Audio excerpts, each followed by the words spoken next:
Fanny Jane Crosby wrote more than 9,000 hymns, some of which are among the most popular in every Christian denomination.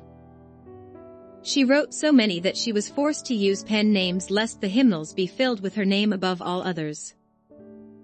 And, for most people, the most remarkable thing about her was that she had done so in spite of her blindness.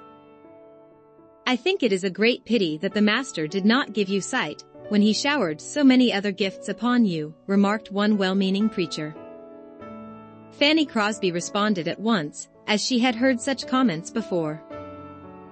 "Do you know that if at birth I had been able to make one petition, it would have been that I was born blind?" said the poet, who had been able to see only for her first 6 weeks of life. "Because when I get to heaven, the first face that shall ever gladden my sight will be that of my Savior." Blinded by a quack. Born in Putnam County, New York, Crosby became ill within 2 months. Unfortunately, the family doctor was away, and another man, pretending to be a certified doctor, treated her by prescribing hot mustard poultices to be applied to her eyes. Her illness eventually relented, but the treatment left her blind. When the doctor was revealed to be a quack, he disappeared. A few months later, Crosby's father died. Her mother was forced to find work as a maid to support the family, and Fanny was mostly raised by her Christian grandmother. Her love of poetry began early. Her first verse, written at age 8, echoed her lifelong refusal to feel sorry for herself. "Oh, what a happy soul I am! Although I cannot see, I am resolved that in this world contented I will be. How many blessings I enjoy that other people don't. To weep and sigh because I'm blind. I cannot, and I won't." While she enjoyed her poetry, she zealously memorized the Bible. Memorizing 5 chapters a week, even as a child she could recite the Pentateuch, the Gospels, Proverbs, the Song of Solomon, and many Psalms chapter and verse. Her mother's hard work paid off.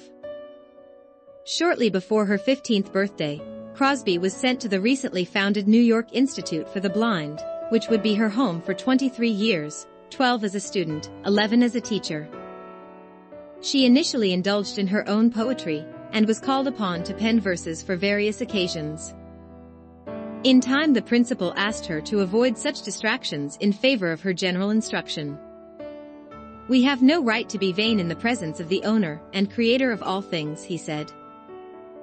It was the work of a traveling phrenologist, one who studies the shape and irregularities of the skull for insights into character and mental capacity, that changed the school's mind and again ignited her passion. Though his study is now the ridicule of science, the phrenologist's words were to prove prophetic. Here is a poetess. Give her every possible encouragement. Read the best books to her and teach her the finest that is in poetry. You will hear from this young lady someday. It didn't take long. By age 23, Crosby was addressing Congress and making friendships with presidents. In fact, she knew all the chief executives of her lifetime, especially Grover Cleveland, who served as secretary for the Institute for the Blind before his election. Another member of the Institute, former pupil Alexander Van Alstyne, married Crosby in 1858. Considered one of New York's best organists, he wrote the music to many of Crosby's hymns. Crosby herself put music to only a few of hers, though she played harp, piano, guitar, and other instruments. More often, musicians came to her for lyrics. For example, one day musician William Doane dropped by her home for a surprise visit, begging her to put some words to a tune he had recently written, and which he was to perform at an upcoming Sunday school convention. The only problem was that his train to the convention was leaving in 35 minutes. He sat at the piano and played the tune. "Your music says, 'Safe in the arms of Jesus,'" Crosby said, scribbling out the hymn's words immediately. "Read it on the train and hurry.